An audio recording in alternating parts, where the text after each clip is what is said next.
Hey guys, how's it going? Remington here, and today I'm with you for another tutorial.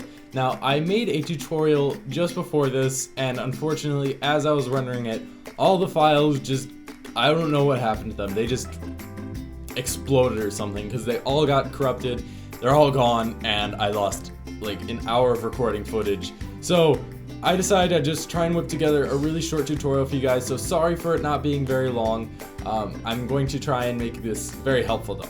So this is going to be a tutorial on how to render things at a render farm for free, no price whatsoever, and it's rendered by other users, so it's super nice, it's free, and you don't have to burden your computer with rendering.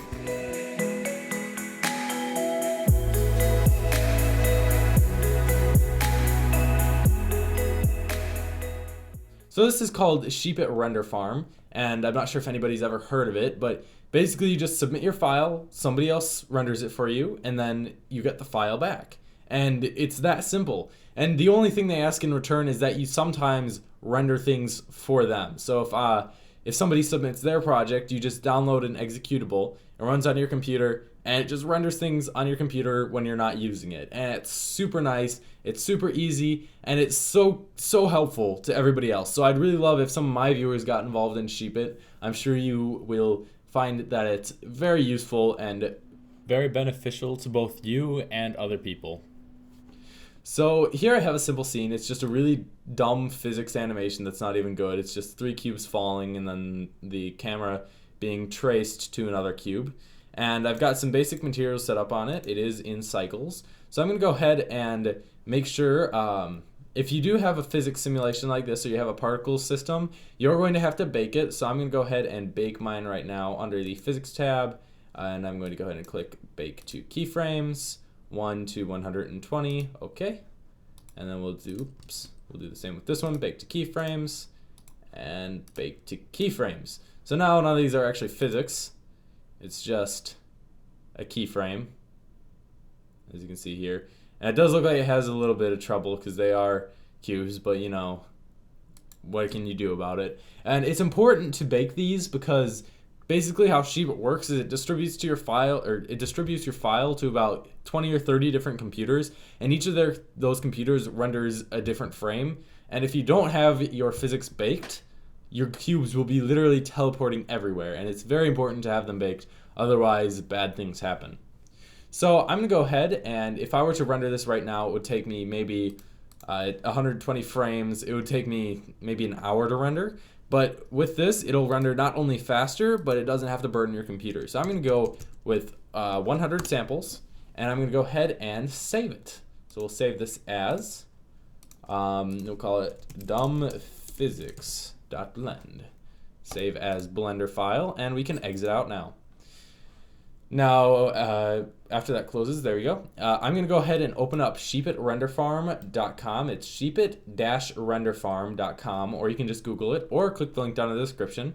You will have to sign up for an account. It's really simple. All it requires is a username, password. Here you can see I actually rendered the beginning of an intro right here, the Messy Mountain intro, and I'm still working on rendering the end part because it is super graphically intensive.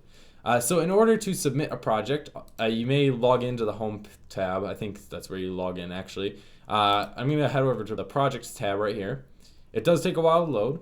And after you've created an account, you can go ahead and click Add a Project. And here we see, before adding the file to the render farm, you should check if the render engine is either Blender Internal or Cycles. You set the output file to an image. The path to external data is relative. File names must not be locale specific. You should keep the render time per frame under 20 minutes on a quad-core machine. And you should keep the number of frames under 3,500 frames. No nudity or racist content is allowed. And be aware that scripts are disabled for security reasons. So down here you can see you can choose a file, max 500 megabytes. Oh, and one thing to add, if you have textures in your file, I almost forgot this. If you do have textures in your file, like I do have a texture in my file, if you upload it to them and then somebody renders it and they don't have the file, it'll just render pink. So what you have to do is you have to come up to File, External Data, and then automatically pack into .blend. And as you can see, one packed file for me, which was the HDRI image in the background. and then I'll go ahead and click save again. It would have been bad if I forgot about that. And now we're going to come back into here, and you can see choose file, and then it is on my desktop, and it is dumbphysics.blend, and we will send this file. And as you can see, it's uploading, already uploaded because it's a really small file. So you can change a couple settings here. You can say if it's rendering by all members, or if you want to render it by certain people. I'm really not sure what the point of that is. I like having it renderable by all members. You can see you can set the different frames you want to render. You can change the executable. So if you made it in 2.65A, you can render it in 2.65A. And then you can split each frame into 4 tiles, and basically what that does is it assigns each of the 4 tiles to a different person. So person A will be rendering the upper left, person B will be rendering the upper right, and that's great for larger images, especially when you want to keep the time under, or the render time under 20 minutes.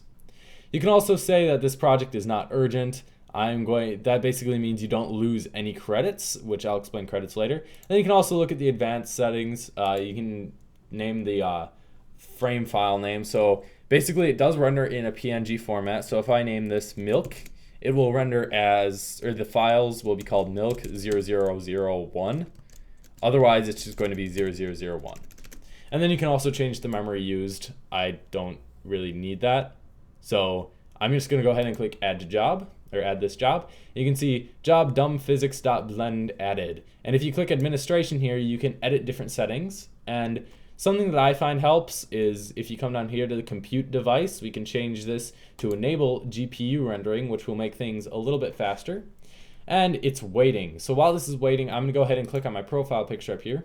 You can see that I have 45,259 credits. Now what credits are is, it's the way that you pay for things almost. The more you render stuff for other people, the more credits you get. The more you personally render, like you send to somebody else to render, the less credits you have because it takes them away. So you can go into the negative with credits. You can have negative 10,000 credits if you really want to. But the more credits you have, the more priority you have while rendering. So if I were rendering something with 5,000 credits and somebody else was rendering something with 2,000 credits, the person with 2,000 credits would have to wait until my project was done rendering before they started. So it's very important to gain credits, and that's why I'd advise downloading the executable to render yourself. If you want to download that executable so you can render faster, click on the Get Started tab up at the top, and you can see we have the web client and then the Windows 64-bit client. I'm going to download the Windows 64-bit client. You can see it's now downloading. It's a 29.1 megabyte file. Hopefully it won't take too long to render, or download, my bad. All right, so it looks like it just finished downloading, so we're gonna go ahead and drag it onto our desktop. And so I actually have the executable up here as well, but I just downloaded another one. If you go ahead and open this, no, this app is safe. Yeah, it's just blocking it because it's an unknown publisher. I guarantee you, Sheepit is 1000% safe. You'll never run across any troubles with it. It's just that it's being weird. So as you can see, it says you will have to log in when you first get it. But as you can see now, it's requesting job. It's downloading a project and extracting the renderer, which is whichever executable is rendering. And you'll see in a second here.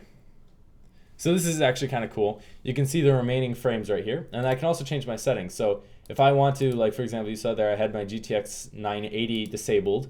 And if I re-enable it, that means that I am now rendering with my GTX 970. So as you can see, I'm now rendering the project computer check, and I have frame rendered in 11 seconds. All right, so as you can see, it's now rendering something else. So you can see the last rendered frame down here was actually from our own project. And you can see I've earned 46 credits from rendering, and I have 9 total rendered frames in this short little video here, just in the few seconds that I was rendering. And if I pull up the dumb physics thing from my other tab, look at this, it's already almost done. Like, look at that. That was rendered in like 10 minutes at least. So we'll see. It'll take a second still. And I can see I'm rendering project Cookie for Cheap 2. I don't know what that is. You don't really get to see the full project. All you get to see is the frame that you last rendered. Alright, so unfortunately, while I was rendering this, there's this one frame being rendered by Kiro SBR, and it's taken 55 minutes for whatever reason, even though everybody else takes 46 seconds, 18 seconds, 20 seconds. Like, everybody renders so much faster than this, but this guy just 55 minutes. It's not going to download. It's not going to finish. So I'm just going to go ahead and download the other one that I had. So I'm going to go to my projects tab. Actually, no, we're not even going to go to projects tab. I'm going to click on my username up here, and I have the Messy Mountain intro beginning. Alright, so as you can see, it has finished rendering, as it says the status right here is rendered. So what we're going to do is we're just going to come over here and click Get Archive Frame, and this will download every single frame of the project. You can see it is a large file. It's 234 megabytes, but once it's done downloading, it will contain every single frame up to this point. So if you had only like 150 of 180 frames rendered, it'll download every frame that had been rendered. And since this is finished, it will download every single frame. So thank you guys for watching. I hope this tutorial helped you a little bit, especially for those of you that like rendering things a lot, or those of you that are just rendering an intro template. It's really nice having somewhere to render. So once again, it's sheepit-renderfarm.com. So thank you for watching, and I'll see you guys later. Adios.